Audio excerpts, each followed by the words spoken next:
성경 봉독하겠습니다. 신약성경 베드로 후서 3장 18절 말씀입니다. 18절 말씀입니다. 오직 우리 주 곧 구주 예수 그리스도의 은혜와 그를 아는 지식에서 자라가라. 영광이 이제와 영원한 날까지 그에게 있을지어다. 아멘. 성경에서 세상을 배우라, 이 제목으로 석 목사님께서 말씀을 전해 주시겠습니다. 할렐루야. 오늘은 9월의 셋째 주일입니다. 그런데 매년 9월 셋째 주일은 우리 한국감리교회가 제정한 기독교 교육 진흥 주일입니다. 기독교 교육이 얼마나 중요한가를 다시 한번 새롭게 인식하고 기독교 교육을 통해서 어떻게 신앙의 진보를 이루어갈 것인가를 모색하는 그런 날입니다. 한국감리교회는 일찍부터 기독교 교육의 중요성을 알고 서울의 이화학당, 배재학당, 인천의 송도학교, 평양의 광성학교, 학교들을 처음부터 그리고 신앙교육과 민족교육을 통해서 전덕기, 김구, 이준, 유관순 열사 같은 훌륭한 민족적인 지도자를 많이 배출했습니다. 그래서 3.1운동 당시에 민족대표 33명 가운데 16명이 기독교인인데 그 16명 기독교인 중에서 9명이 감리교 교인들이었습니다.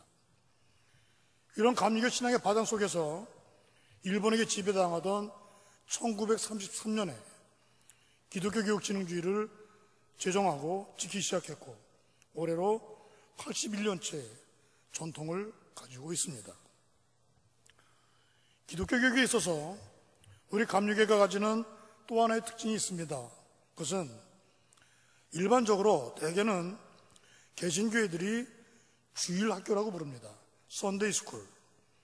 그런데 감리교회에서는 오래전부터 교회학교, 철치 스쿨이라고 호칭합니다. 신앙생활을 주일날 하루만 하는 것이 아니라 세상에서 살아가는 나머지 6일까지도 일주일 내내 신앙생활과 사회생활을 잘 병할 수 있도록 교육한다는 의미로 주일학교가 아니라 교회학교라고 부르는 것입니다. 아무튼 오래전에 기독교 교육 진흥주의를 만들고 특별히 교회학교라고 부르는 이유가 한 가지 있습니다. 그것은 교회에 나와서 신앙을 가진 성도들이 어린아이부터 노인 세대까지 기독교 교육을 통해서 지속적으로 발전하고 영적으로 성장해야 하기 때문입니다. 그렇다면 교회는 무엇을 가르쳐야 할까요? 그리고 성도는 어떻게 그리고 무엇을 성장해 가야 할까요? 오늘 성경 본문은 베드로의 이야기인데 베드로는 두 가지의 성장을 말씀하고 있습니다. 먼저 어떻게 성장해 가야 하는가에 대해서는 우리 구주 예수 그리스도의 은혜 안에서 자라가라 이렇게 말합니다. 또 무엇을 성장해야 하는가에 대해서는 그를 아는 지식에 자라가라 이렇게 말합니다. 그리고 결론적으로는 성장에 대한 모든 영광을 주님께 돌리라고 말씀하고 있습니다.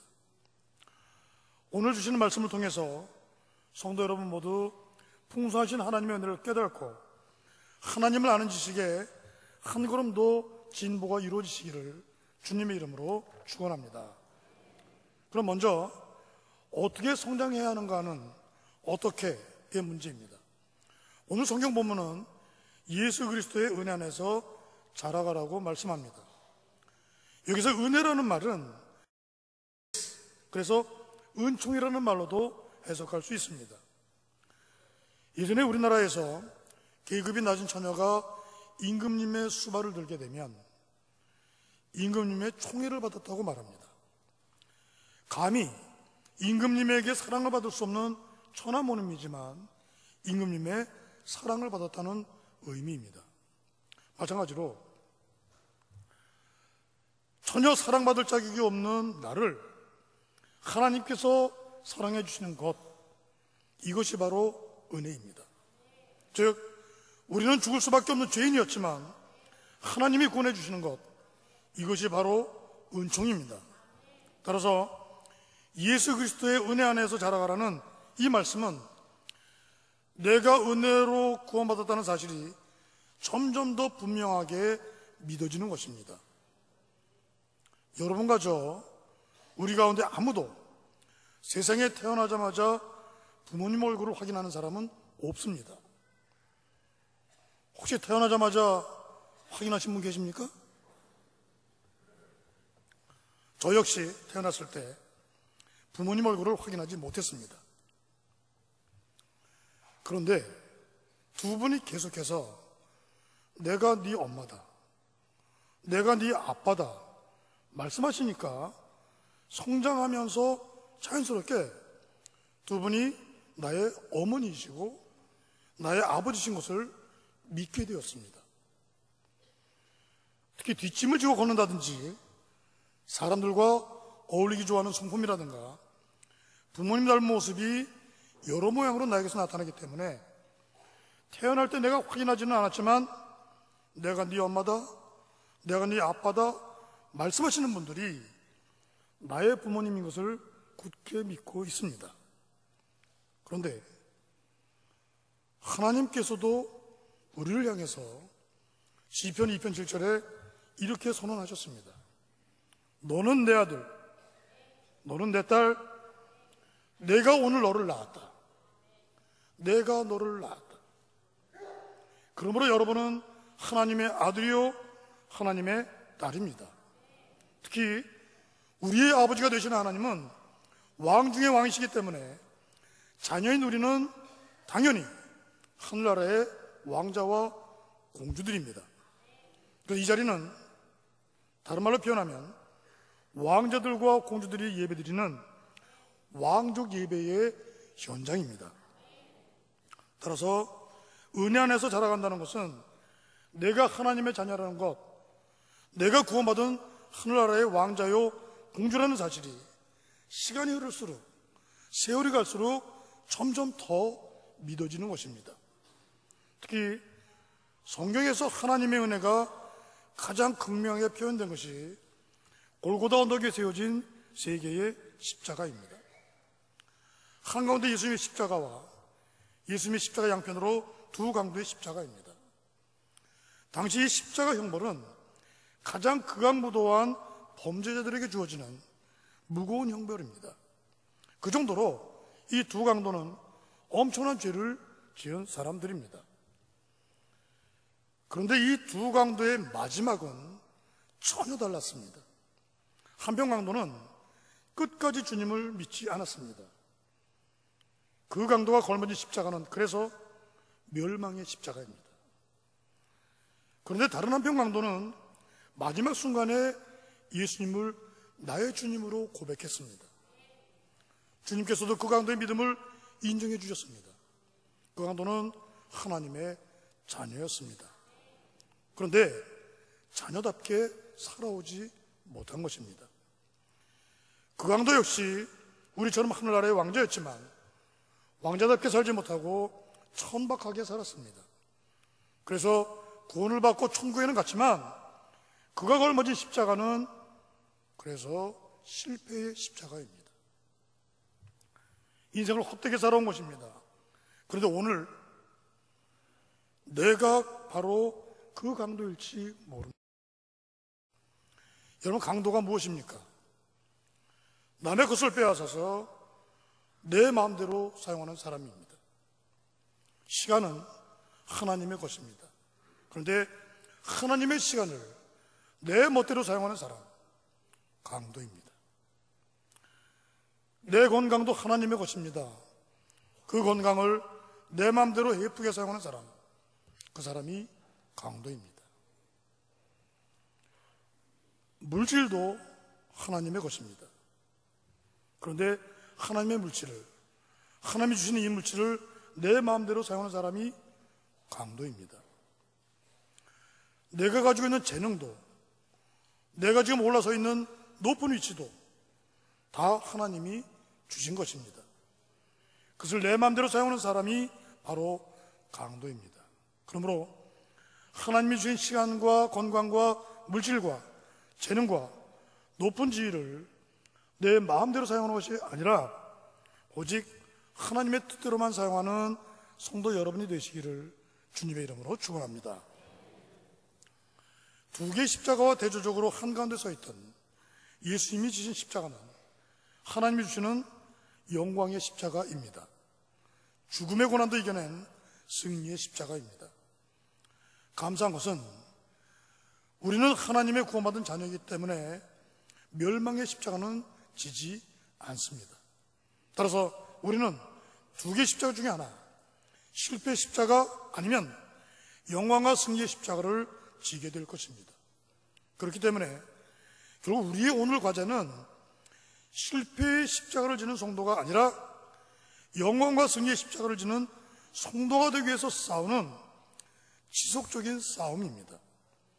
이 지속적인 싸움의 과정을 감리교의 창시자인 존 웨슬리 목사님은 내 삶의 모습이 점점 더 거룩해져가는 성화의 과정이라고 말씀했습니다. 우리 하나님께서 말씀하셨습니다. 내가 거룩하니 너희도 거룩할지어다. 나 여호와가 거룩하니 너희도 거룩할지어다. 바라기는 죄와 악의 유혹을 이겨내고 그리스도 예수 안에서 성장해감으로 내가 하나님의 구원받은 자녀라는 이 확신이 점점 더 분명해지는 성도 여러분 되시기를 주님의 이름으로 축원합니다. 그래서 첫 번째, 어떻게 성장해야 하는가? 이것이 어떻게 문제라면, 두 번째는 그렇다면 무엇을 성장해야 하는가 하는 무엇을에 관한 문제입니다. 오늘 성경 본문은 그분을 아는 지식에서 자라가라고 말씀합니다. 같은 본문을 표준 세번역 성경에서는 그분을 아는 지식 안에서 자라가라 이렇게 번역합니다. 앞부분에서는 그리스도 예수 안에서 자라가라, 뒷부분에서는 그분을 아는 지식에서 안에서 자라가라고 말씀합니다. 둘 다 공통적으로 무엇 안에서라는 말씀이 나옵니다. 그래서 내가 주님 안에 있다는 것은 다른 말로 표현하면 주님 안에 녹아서 나는 없는 것입니다. 그래서 바울 사도는 갈라디아 2장 20절에서 이렇게 신앙 고백을 합니다. 나는 그리스도와 함께 십자가에 못 박혔습니다. 이제 사는 것은 내가 아닙니다.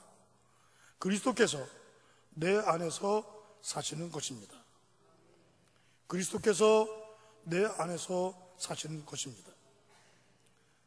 사실 인간적으로 보면 우리는 원수를 도저히 용서할 수가 없습니다. 아무리 내가 마음을 넓게 가진다고 해도 원수를 용서한다는 것은 거의 불가능한 일입니다. 그러나 내가 주님 안에 녹아져서 없기 때문에 주님이 용서하시는 그 용서를 따를 수밖에 없는 것입니다.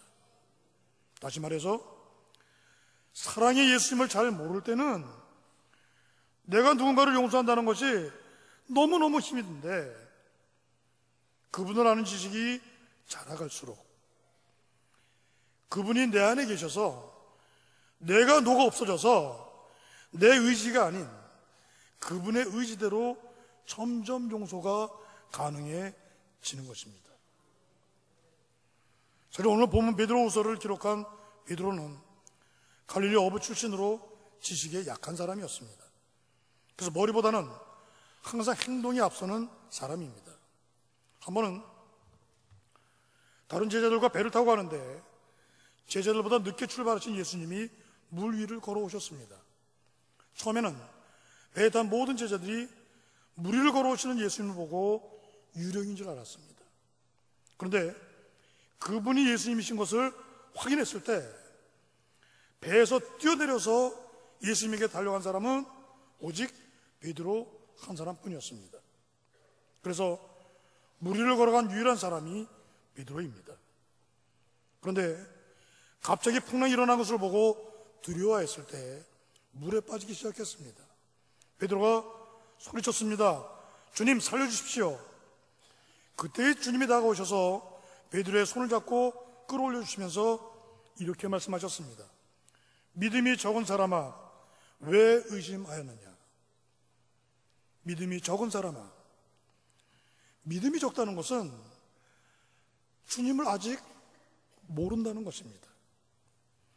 이 세상을 창조하신 주님, 이 세상을 운행하시는 주님, 나를 만드시고 내 인생을 주관하시는 주님을 아는 지식이 아직 모자라다는 말씀입니다. 믿음이 적은 자요. 그래서 인생의 풍랑을 만나면 우리도 베드로처럼 두려운 마음이 들게 되는 것입니다. 심지어 어떤 때는 하나님의 능력이나 하나님의 존재를 의심하기까지도 합니다. 그렇기 때문에 우리가 하나님을 만나는 것이 얼마나 중요한지 호세아 선지자를 통해서 하나님이 이렇게 말씀하셨습니다. 내 백성이 지식이 없으므로 망하는도다. 내 백성이 나를 알지 못하여 망한다는 말씀입니다. 그래서 오늘 베드로는 그분을 아는 지식에서 자라가라, 이렇게 강조하고 있는 것입니다. 한 가지 더 기억해야 할 것은 지식이 지식으로 그치면 안 된다는 사실입니다. 즉, 아는 것으로 그치면 안 되고 내가 아는 지식이 삶으로 이어져야 하는 것입니다. 그래서 베드로는 자라가라, 성장해 가라고 권면하고 있습니다. 그분을 아는 지식 안에서 자라간다는 것은 곧 내가 주님을 아는 것만큼 주님처럼 그렇게 살아가는 것이기 때문입니다. 신약성경 야고보서를 기록한 야고보는 이 부분에 대해서 이렇게 말씀했습니다. 나의 형제자매 여러분, 사람이 믿음이 있다고 말하면서도 행함이 없으면 무슨 소용이 있겠습니까? 영혼이 없는 몸이 죽은 것과 같이 행함이 없는 믿음은 죽은 것입니다. 하나님을 아는 지식은 있지만 그 지식을 머리에 쌓아놓고 오늘의 죽은 지식인들에게 주는 야고보 기자의 경고입니다. 오늘날 빠르게 변화하는 현대사회를 살아가기 위해서 우리들이 알아야 할 지식이 너무 많이 있습니다. 하지만 가장 먼저 지식의 근본이 되시는 하나님을 아는 성도가 되시기를 주님의 이름으로 축복합니다. 그리고 하나님을 아는 만큼 그 지식을 내 삶 속에 점점 더 적용시켜가는 진정한 의미의 행동하는 그리스도인들이 다 되시기를 주님의 이름으로 축원합니다. 이제 첫 번째로 그리스도 예수 안에서 자라가라. 그리고 두 번째로 그분을 아는 지식 안에서 자라가라. 고민한 베드로는 결론적으로 우리가 자라가는 이 모든 성장의 영광을 오직 주님께만 돌리라고 말씀합니다. 영광이 이제와 영원한 날까지 그에게 있을지어다. 가끔 텔레비전에서 영화배우나 가수들이 시상식장에서 상을 받을 때 수상소감을 말하는 것을 봅니다. 그럴 때 어떤 사람은 상을 받을 때 소감을 이야기하는데 부모님께 영광을 돌립니다, 그렇게 말합니다. 그 장면을 보면서 이런 생각을 해봤습니다.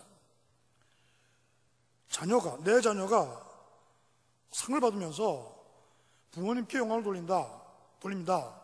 그랬을 때 그 말을 듣는 부모님은 얼마나 기쁠까? 그리고 그 부모는 내 자식이 얼마나 자랑스러울까? 여러분, 상을 받는다는 것은 그 사람을 평가한다는 의미입니다. 평가해 보니까 다른 사람보다 뛰어나다는 것입니다. 우수하다는 것을 인정받는 것입니다. 그래서 상을 받는 사람도 기쁘지만 그 부모님도 더 기쁜 것입니다. 성서로 돌아와 보면 평가를 하고 상을 받는다는 것, 그리고 하나님께 영광을 돌린다는 것은 심판에 대한 말씀입니다. 장차 다시 오실 주님은 두 가지를 심판하실 것입니다. 하나는 믿음에 대한 심판입니다. 이 사람이 믿음이 있는가 없는가 심판입니다. 이 심판은 앞에서 첫 번째로 이야기한 것처럼 하나님의 은총으로 우리가 자녀가 되었기 때문에, 다시 말해서 이미 구원을 선물로 받았기 때문에 우리는 믿음이 있는가 없는가의 심판은 받지 않습니다. 이미 믿음을 선물로 받았기 때문입니다. 또 하나의 심판은 행위에 대한 심판입니다. 즉, 주어진 생애 시간 동안 내가 어떻게 살아왔는가, 여기에 대한 심판입니다. 이 삶에 대한 심판은 여러분이나 저나 우리 모두가 받는 심판입니다. 이것은 앞에서 두 번째로 이야기한 내가 하나님을 아는 지식을 가지고 얼마만큼 그 지식을 내 삶의 자리에 적용해 가면서 제대로 살았느냐 하는 것에 대한 평가입니다.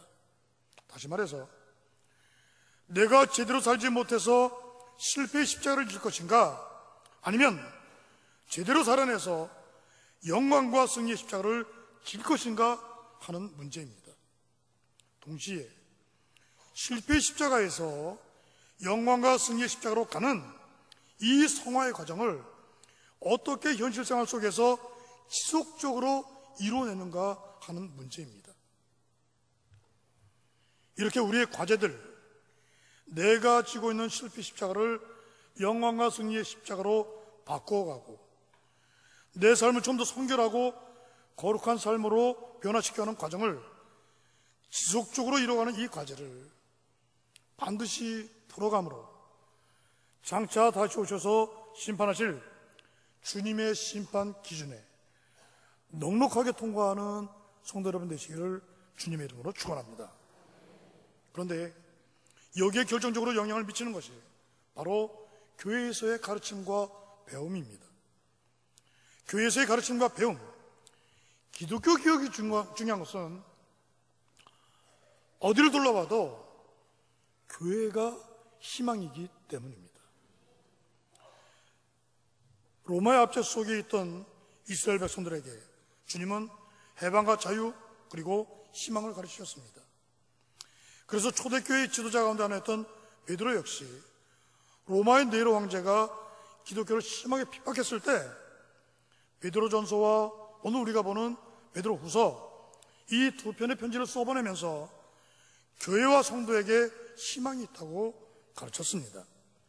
놀라운 것은 베드로는 오늘 본문 베드로후서 3장 18절 한 문장에 구원과 말씀과 심판에 대해서 다 담아놓았다는 사실입니다.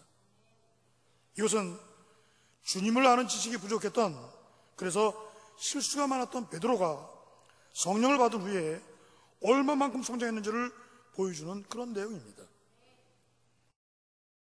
복음을 증거하다가 십자가에 매달릴 때에도 내가 어떻게 주님처럼 똑바로 매달릴 수 있는가, 그래서 거꾸로 매달려서 순교까지 했습니다. 18세기 영국 사회가 세속적으로 엄청나게 타락했을 때 존 웨슬리는 속회를 조직해서 감리교회를 시작했습니다. 그리고 교회에서 말씀과 기도를 가르치면서 영국 사회 전체를 변화시켰습니다. 오늘 우리가 살아가는 이 현실도 만만치 않습니다. 녹록지 않습니다. 세월호 사건 하나만 보더라도 사회 구석 어느 하나 성한 곳이 없습니다. 대부분의 사람들, 대부분의 지도층 사람들이 부정하고 부패했습니다. 전혀 소통도 안 되고 전혀 상식도 통하지 않습니다. 왜 그럴까요? 왜냐하면 그들은 세상에서 세상을 배웠기 때문입니다. 그러나 소통도 안 되고 상식도 통하지 않는 이런 절망적인 상황 속에서 그래도 희망은 교회에 있습니다. 여러분, 세상 사람들이 교회를 비판적인 눈으로 바라보지만 그래도 교회에 기대를 가지고 있습니다. 혹시 누가 뭘 잘못하면 절간에 다니는 사람이 왜 그래? 그런 얘기 들어본 적 있습니까? 저는 평생 동안 한 번도 없습니다. 그런데 교회 다니는 사람이 왜 그래? 이런 얘기는 자주 들어왔습니다. 무슨 이야기입니까? 무언가 교회에 희망을 가지게 되고 교회 다니는 사람들에게 기대를 걸고 있기 때문입니다. 세계 역사를 보더라도 마지막 희망은 교회에 있습니다. 왜냐하면 세상에서 세상을 배우면 망하지만 교회는 성경에서 세상을 배우기 때문에 희망이 있는 것입니다. 그래서 오늘의 희망은 무엇보다도 주님의 은혜 안에서 자라는 성도 여러분입니다. 그리고 주님을 아는 지식에 자라가는 성도 여러분이 오늘 이 시대의 희망입니다. 여러분은 희망입니다. 이것이 감리교회가 81년 전부터 기독교교육진흥주의를 제정하고 지금까지 지켜온 이유입니다. 그리고 교회학교를 통해서 지속적으로 가르치는 이유입니다. 그러므로 오늘 베드로를 통해서 주신 말씀처럼 주님의 은혜 안에서 내가 구원받은 하나님의 자녀라는 확신을 점점 더 분명하게 가지는 성도들이 되시기를 주님의 이름으로 축복합니다. 그리고 주님을 아는 지식에 자라가고 내가 얻은 그 지식을 힘이 좀 들어도 내 삶 속에 하나하나 적용하면서 지속적으로 성장하는 성도 여러분 되시기를 주님의 이름으로 축복합니다. 세상이 기대하는 것도 있지만 우리 하나님이 기대하시는 여러분이 이 시대의 마지막 희망입니다. 바라기는 자격이 없음에도 불구하고 나를 구원해 주시는 은총에 감사하면서 그분과 늘 소통하며 성장하는 가운데 내 삶의 일부분이 아니라 내 삶 전부를 들여 하나님께 영광 돌리는 성도 주님의 이름으로 축원합니다.